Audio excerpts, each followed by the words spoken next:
On the border of Nevada and Arizona, there's a wall of concrete 726 feet tall. Behind it sits the largest reservoir in the United States. It's called Lake Mead, and it has lost more than 100 feet of depth. Not from the top, from the bottom. You know the picture from the top. The white ring on the canyon walls, pale rock climbing high above the shoreline, a reservoir holding roughly a quarter of the water it was built for. It is the most photographed image of drought in America. And in July 2026, the Bureau of Reclamation confirmed the lake had dropped back to the lowest level ever recorded here. Everyone reads that ring as drought. The drought is real. It is not the reason this lake is empty, because even in an ordinary year, with no emergency and no record heat, more water leaves Lake Mead than comes into it. That has been true for decades. The people who run this river have a name for the gap, and it has nothing to do with the weather. Hold on to that. It's the whole story. 25 million people drink from this lake. Their cities, their farms, their taps. And underneath every one of them, the floor of Lake Mead has been rising since the day the gates closed. Near the face of Hoover Dam, the bottom of this reservoir now sits roughly 100 feet above the bedrock the dam was anchored to. The surface can come back. One big winter in the Rockies can lift it 50 feet. The floor has never once moved backwards. To understand what's happening now, you have to go back to a time when the Colorado wasn't treated as a treasure. It was treated as a problem. For millions of years, the river ran wild. Every spring, it swelled with snowmelt off the Rockies and tore through the canyons of the Southwest, brown with mud, strong enough to move boulders. By late summer, it could shrink to a trickle. One year, it drowned a valley. The next, it barely showed up. By the early 20th century, 7 states were fighting over it. So in 1922, they sat down and split the river between them on paper. There was just one problem. The years they used to measure the river happened to be unusually wet ones. Without realizing it, they promised each other more water than the Colorado carries. File that away. It's the first bad bet in this story, and it is still on the table. The fix, engineers decided, was to cage the river, catch the floods of the wet years, hold them, release them through the dry ones. Turn a violent river into a savings account. So in 1931, crews arrived at Black Canyon. The site was so remote, there was nowhere to live. They built an entire town first, Boulder City, just to house the workers. Then they pushed the Colorado aside through 4 tunnels blasted through the canyon walls and started to pour. The work was dangerous in a way that's hard to imagine now. Men called high scalers hung from ropes hundreds of feet up bare rock, prying loose stone off the walls so it wouldn't fall on the crews below. By the official count, 96 men died here. For 5 years, the concrete almost never stopped. More than 3 million cubic yards went into the canyon, poured in separate blocks, because a single mass that size would have cooked itself from the inside. Fresh concrete gives off heat as it cures, so they threaded hundreds of miles of chilled pipe through it as it set. Left alone, by one estimate, that concrete would still be cooling today. What rose out of Black Canyon was staggering. A curved wall, 726 feet tall, thicker at its base than a football field is long, shaped so the weight of an entire river pushes it harder into the canyon walls. For 22 years, it was the tallest dam on Earth. The gates closed on the last day of September 1935, and the water began to rise. Canyon by canyon, it became something new. Lake Mead. At full pool, the surface sits 1,229 feet above sea level, and the lake reaches more than 100 miles upstream into Nevada and Arizona. Full, it holds over 26 million acre-feet, enough to cover the entire state of Kentucky, about a foot deep. Its shoreline winds through so many drowned side canyons that it runs longer than the coast of California. That stored water became the foundation of the modern Southwest. Water for Las Vegas, Phoenix, Los Angeles, San Diego. Water for millions of acres of farmland that fills American grocery stores in winter. And on its way out, it turned 17 turbines under the dam. There was a cost, and it's worth being honest about it. A canyon was drowned. A river that had reached the sea for millions of years stopped reaching it. People have argued ever since about whether a desert should have been built this way at all, on the promise of one engineered river. Hold on to that argument. It comes back at the end of this story. But there's a detail buried in the design that matters far more later. The engineers knew the Colorado carried sediment. Everyone knew. It was one of the muddiest major rivers in North America, hauling ground-up mountain out of 7 states. So they did what dam builders did in that era. They set aside a slice of the reservoir at the very bottom, below the outlets, and treated it as dead storage. A basement where the mud could pile up harmlessly for a century or two while the useful water sat far above it. Down there, at the deepest point in front of the dam, the floor was bedrock, roughly 640 feet above sea level. The plan was that the mud would stay in the basement. Keep that in the back of your mind, too. For decades, all of it worked exactly as promised. It looked like the perfect machine. Take the most unpredictable river on the continent and turn it into a tap and a light switch. But a machine built to hold a river only works as long as you understand everything the river is carrying. Almost immediately, something began happening at the bottom of Lake Mead that nobody was watching for. The first sign was strange. Days after a storm far upstream, the water drawn from deep near the dam would turn. Not the surface. The surface stayed clear. It was the water at the bottom, 100 miles from where that rain had fallen, arriving thick and brown and cold. Something was crossing the lake underwater. What they had found was a density current. When a muddy river hits still water, the sediment-loaded flow doesn't spread out and mix in. It's heavier than the clean water around it, so it dives. It slides under the lake and runs along the bottom as its own underwater river, hugging the drowned channel, holding its cargo intact until it reaches the wall of the dam. The reservoir wasn't quietly settling its mud out along the way. It was delivering it, straight to the deepest part of the basin. In 1948, engineers went looking for the total. They ran a hydrographic survey of the whole reservoir and compared it against the canyon topography recorded before the water ever arrived. The Geological Survey published the result in a report titled, plainly enough, First 14 Years of Lake Mead.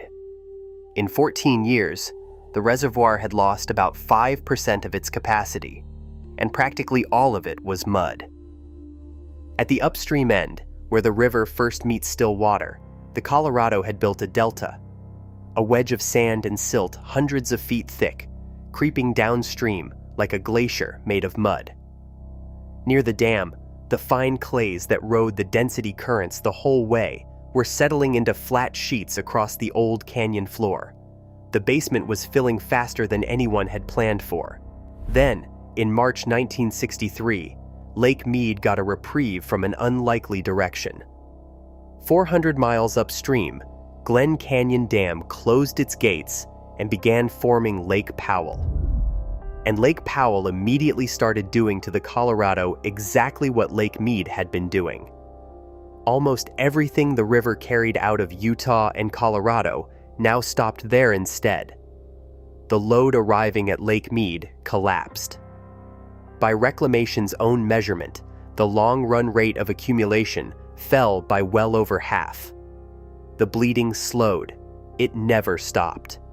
Because the Colorado isn't the only thing feeding this reservoir. Flash floods still tear down desert-side canyons and dump mud straight into the lake. Burn scars shed loose soil the first time it rains on them. The virgin and the muddy keep arriving. And every time the level falls, exposed shoreline dries, cracks, and slumps back into the reservoir it just left. 90 years of that adds up. When the Geological Survey mapped the lake floor with sonar around the turn of the century, the picture was unmistakable. The mud is not spread evenly across the lake.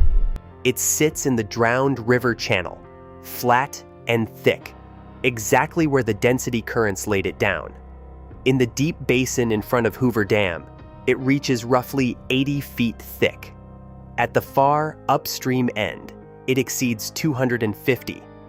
The bedrock in front of the dam is at 640 feet. The mud on top of it now reaches somewhere close to 740. A slice of this reservoir about 100 feet thick, at the single deepest point in the whole system, is no longer water. It's silt, clay, and pulverized rock packed flat across the floor. But knowing the mud is there doesn't explain the part that matters. To understand why it lands where it does, and why there is no realistic way to take it back out, you need to know why a river puts its cargo down at all. Start with something familiar. Stir mud into a glass of water, and it goes cloudy. Set it on a table, and a few minutes later, there's a brown layer on the bottom and clear water above it. We tend to explain that with weight. The heavy stuff sinks. That's only half true. Sediment isn't held up by water. It's held up by water moving. Turbulence in a flowing river kicks particles back upward faster than gravity pulls them down. Stop the motion, and the whole load falls out. And here's what makes reservoirs so vulnerable. A flow's ability to carry material doesn't fade gently as it slows. It falls off a cliff. Have a river's speed, and what it can hold drops by far more than half. Bring it near a stop, and it holds almost nothing. Now go back to Black Canyon. A river ripping through narrow rock at speed suddenly arrives at still water more than 100 miles long and, at full pool, hundreds of feet deep. Its speed doesn't drop. It ends. So the river puts down everything it was holding, not some of it, nearly all of it. A reservoir this size is an almost perfect trap. Sediment goes in, and functionally, none comes out the far side. Nature runs this process at a scale that dwarfs any dam. In 1929, an earthquake off Newfoundland sent an avalanche of sediment down the continental slope, snapping a line of steel transatlantic cables, one after another, as it went.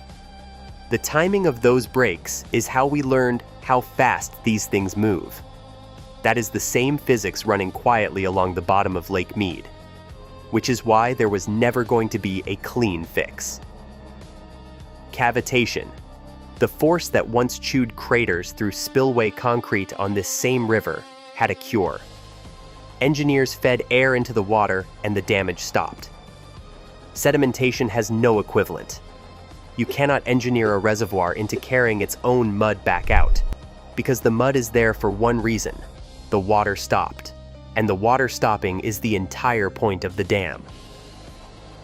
For most of the last century, that was filed away as a problem for someone in the distant future. Slow, invisible, and above all, small. A basement filling on a geological schedule, while the real business happened hundreds of feet above it. The engineers were right about the schedule. They just never imagined the water would come down to meet it. Since the turn of the century, the story of the Colorado has flipped completely. The floods gave way to drought, and not an ordinary drought. Scientists read wet and dry years in the growth rings of ancient trees. Those rings say the Southwest is now living through its driest stretch in over 1,200 years. This isn't a dry spell, it's an entire region drying out.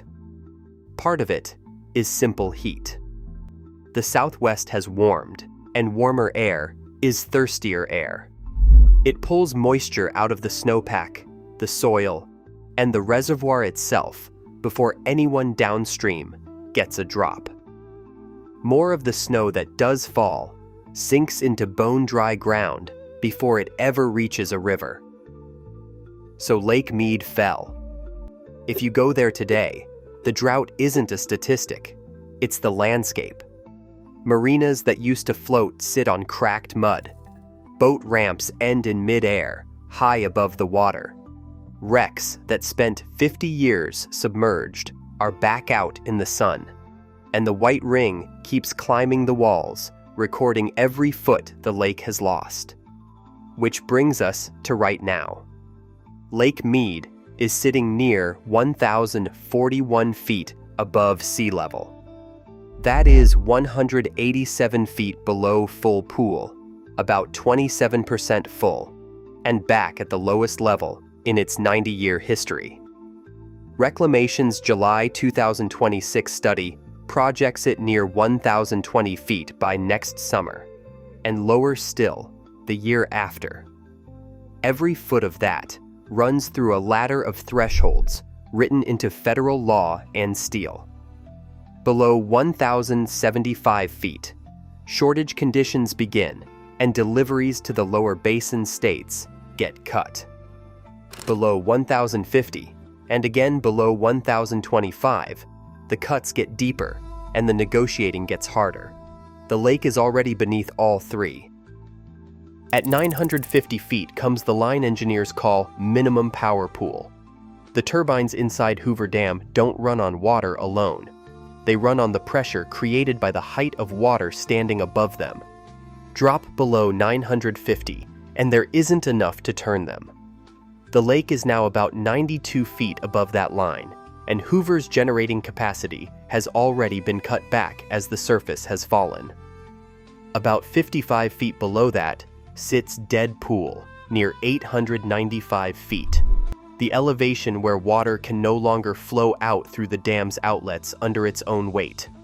Whatever is left just sits there, trapped behind 726 feet of concrete, with no way through. Those are the numbers that make headlines. But here's the twist. None of those numbers are the reason the lake is empty. Remember the gap from the beginning of this story? This is where it comes due. Run the arithmetic on an ordinary year. Glen Canyon Dam is required to send roughly 8.2 million acre-feet downstream. Hoover Dam has routinely released more than 9. Add evaporation off a reservoir sitting in the Mojave Sun, and Lake Mead runs a deficit of well over 1 million acre-feet a year, in years with no emergency at all. That gap has a name in the basin. They call it the structural deficit. Structural because it isn't weather. It's the 1922 arithmetic, still being honored 100 years later on a river that never carried what the paperwork promised. The drought made it worse. The drought did not create it. And this year the squeeze tightened from above as well. Reclamation cut releases out of Lake Powell by nearly 1.5 million acre-feet to protect the reservoir upstream, a decision the agency acknowledged would accelerate the downstream decline of Lake Mead. Powell's shortfall becomes Mead's. Now put the two halves of this story together. Southern Nevada, unwilling to let Las Vegas go dry if the lake ever reached Dead Pool, bored a tunnel under the lake bed and finished it in 2015. Intake number 3 sits at elevation 860 feet, below every other outlet in the reservoir, and a pumping station finished in 2020 can draw from it down to about 875. 90% of southern Nevada's water comes through that one pipe. Its entire purpose is to keep working after everything above it has stopped. The last intake sits at 860 feet. The mud sits near 740. That is the whole remaining basin. About 120 feet of usable depth in front of the dam, underneath a lake being drawn down by an arithmetic problem nobody has solved. And only one of those two surfaces can ever move back. Water levels go up and down. A heavy snowpack in the Rockies can lift the lake dozens of feet in a season, reopen the boat ramps, and produce a run of headlines announcing that Lake Mead is recovering. The floor never recovers. So what happens now? The honest answer is that nobody has a good option. And honesty means saying something the headline version of this story usually leaves out. When Reclamation resurveyed the entire lake bottom in 2001, they found something nobody expected. Compared with the previous survey, the reservoir's capacity had gone slightly up. Glen Canyon Dam had choked off the sediment supply, and 90 years of deposits had compacted under their own weight.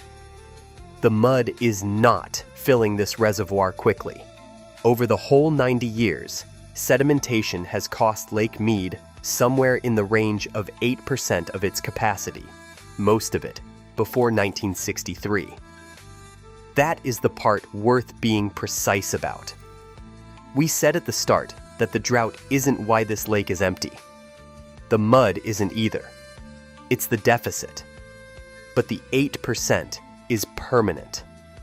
And the deficit is not the kind of problem a wet winter fixes either. Taking the sediment out isn't realistic. In a harbor or a small lake, you dredge. At Lake Mead, dredging means hauling and permanently disposing of packed mud measured in hundreds of millions of cubic yards, from under hundreds of feet of water, in a desert with nowhere to put it. Some reservoirs elsewhere are built to flush themselves, drawn down deliberately, low gates opened, the river briefly allowed to be a river. Hoover Dam was never designed for that. The geometry is wrong, the outlets are in the wrong place, and dumping decades of concentrated sediment into the Colorado at once would be its own disaster. Meanwhile, the argument from the beginning of this story is back. 7 states still negotiating over a river divided during a wet decade 100 years ago, still unable to agree on who gives up how much. Conservation deals, allocation cuts, groundwater, recycling, desalination. Every proposal on that table is an attempt to close a gap that was written into the compact before the concrete was poured. Underneath the engineering and the politics is a harder truth that concrete can't reach. Hoover Dam was the masterpiece of a very specific moment in history. An age that believed any river could be tamed, that the water would keep coming, and that a reservoir was a permanent thing you built once and handed on unchanged. Every assumption in it was calibrated to a river that no longer exists, filling a basin that would hold its shape. And here's the strange part. The dam hasn't failed. It stands there, solid as ever, doing exactly the job it was built to do. The concrete kept its promise. It's the space behind it that's shrinking from both ends. There are 2 rings on this canyon. The white one, high on the rock, records everything that left, and a good winter can start erasing it. The other is 100 feet under the surface, and it records everything that arrived. Only one of them is reversible. The drought is real. It was never the reason this lake is empty. The reason is arithmetic and mud. A promise made in a wet decade, and a river doing what rivers have always done, carrying mountains downhill, 1 grain at a time, into the one place we built to make certain they'd stop. Rain can give the water back. Nothing gives back the room.